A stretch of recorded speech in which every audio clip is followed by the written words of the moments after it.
Салам достор, биз менен болгонуңуздар үчүн чоң рахмат. Мына 4-чү сабакка келдик. Буга чейинки сабактарда биз видео менен иштегенди, CapCut колдонмосун жүктөгөндү жана звук менен иштегенди үйрөнгөнбүз. Бүгүн биз текст менен иштегенди үйрөнөбүз.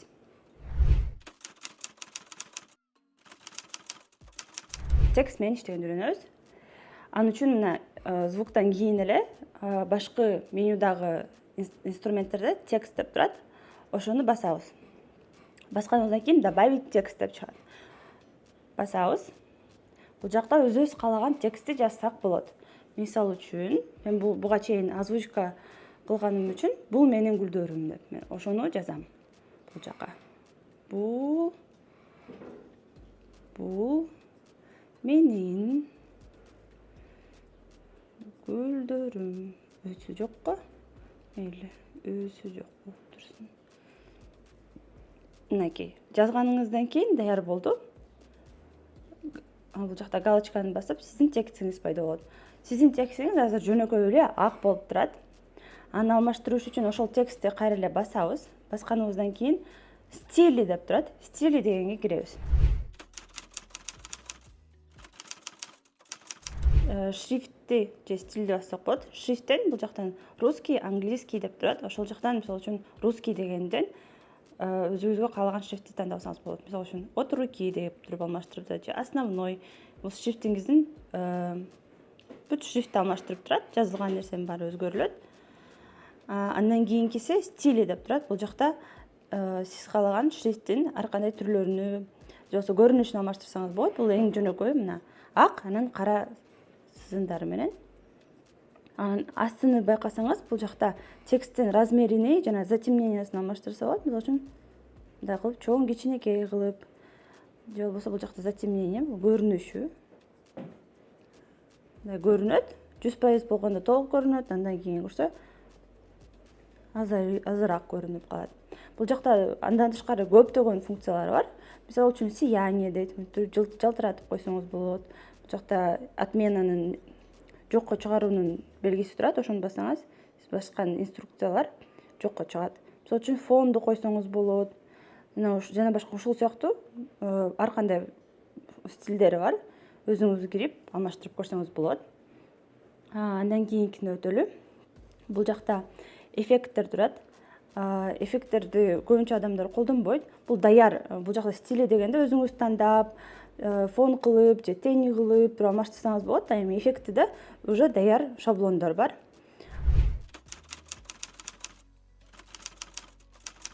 Анимация дейт.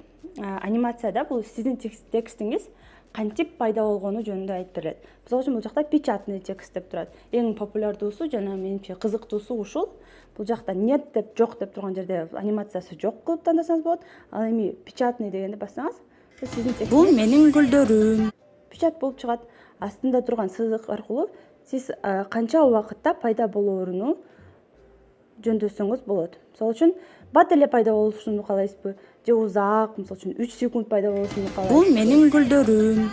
Биз орточо кылалы. Бул менин 2. Бул менин гүлдөрүм. 2. Телефонду кармап. Бул жакта үстүндө байкасаңыздар, вот, вывод жана зациклить деп турат. Вот деп туруп башында кантип пайда болушу, вывод бул кантип жок болушу, мисалы үчүн рассеивание деп турат.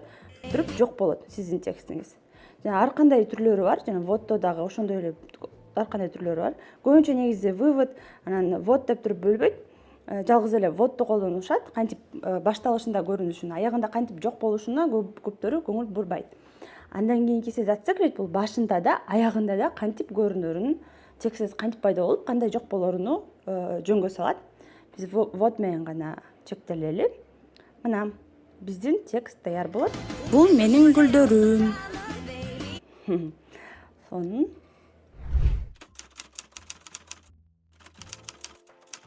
Аны байкасаңыздар эле, ошондой эле дорожка пайда болду. Буга чейин звук менен иштегенибизде дагы дорожка пайда болгон болчу. Ошентип тексттин дорожкасы пайда болду. Бул жакта кыскартып, кесип, ошондой эле сыяктуу кылсаңыздар болот. Мисалы үчүн эки четинен ак сызындар пайда болду. Аларды канчалык чылдырсаңыз, ошончолук кыскарат.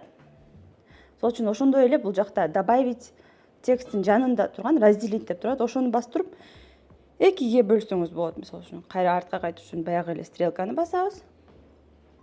Мына бул менин гүлдөрүм. Ушинтип туруп биз текстти коштук. Андан ары кете турган болсок, бул жакта эки сызыкчаны көрдүңүзбү? Биз меню инструментинде жүргөнүбүздү билдирет. Мындай оор, түшүнүүгө оор болгону менен бул негизи оңой эле.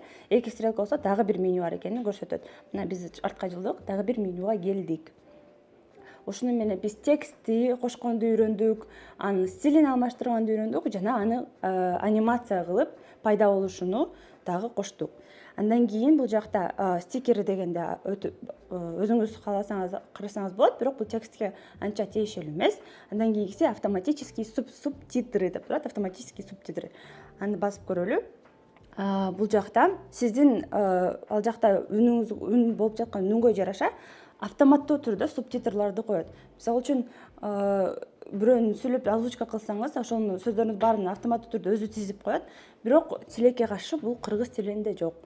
Англис тилинде бул жакта распознать язык деп турат. Өк менен басып көрсөңүз, бул жакта орусча, англисче, арабча, корейче бүт тилдерде бар, бирок тилекке каршы кыргыз тилинде жок. Ошондуктан эгерде мүмкүн сиз орус тилинде видео жасасаңыз, автоматический субтитрыны колдонсоңуз болот.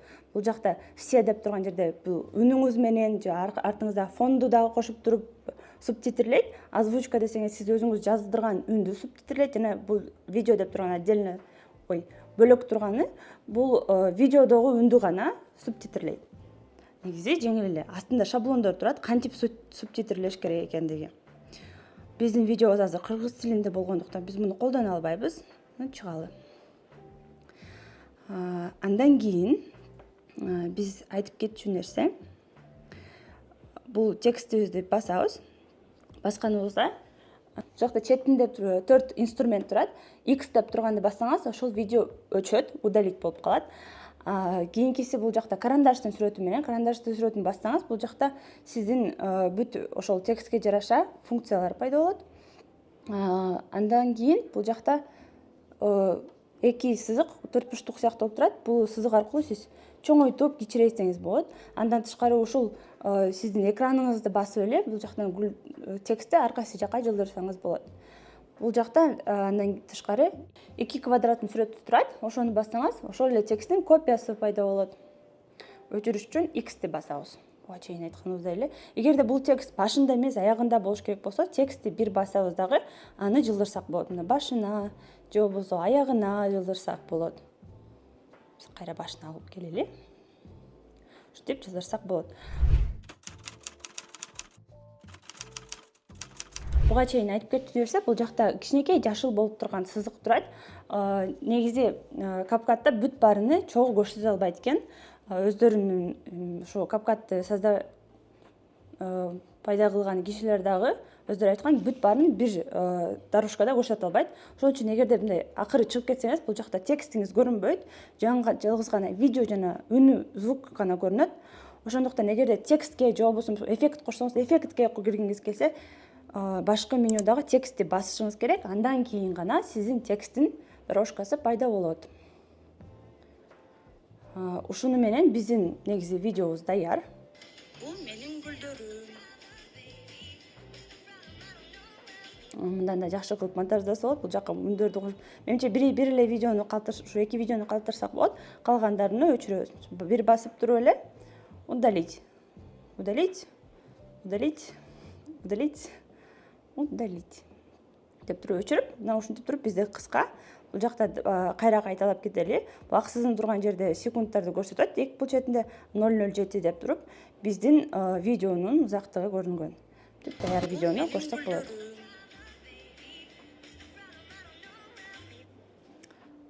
Ошону менен биздин видео даяр. Эми кантип биз ушул видеону телефонубузга сактайбыз?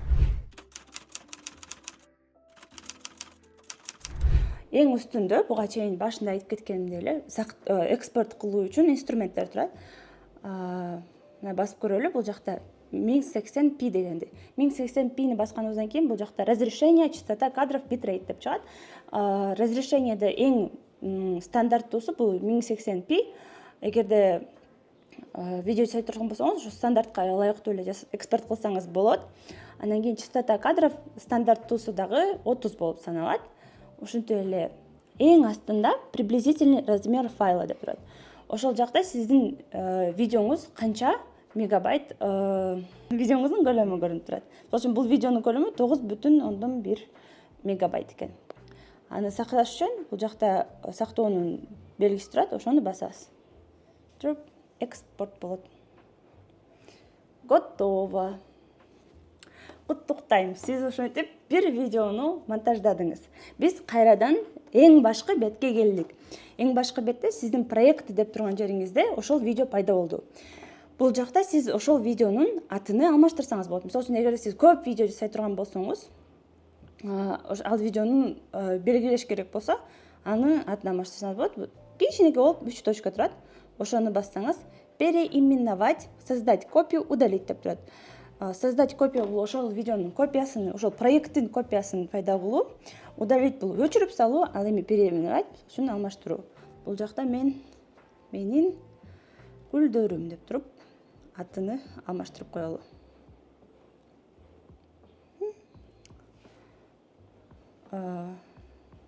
Мына ушинтип биз проекттини атын алмаштырдык. Бул жакта просмотр, проекттин четинде турган сызыкчаны караса просмотрду алмаштырса болот. Мынтип. Бул 4 бурчтук болуп көрсөткөн, бул тизме катары көрсөткөн. Бул жакта көрүнүп турат, биз менин гүлдөрүм деп туруп проекттин атын алмаштырганыбыз. Негизи ошону менен бүттү.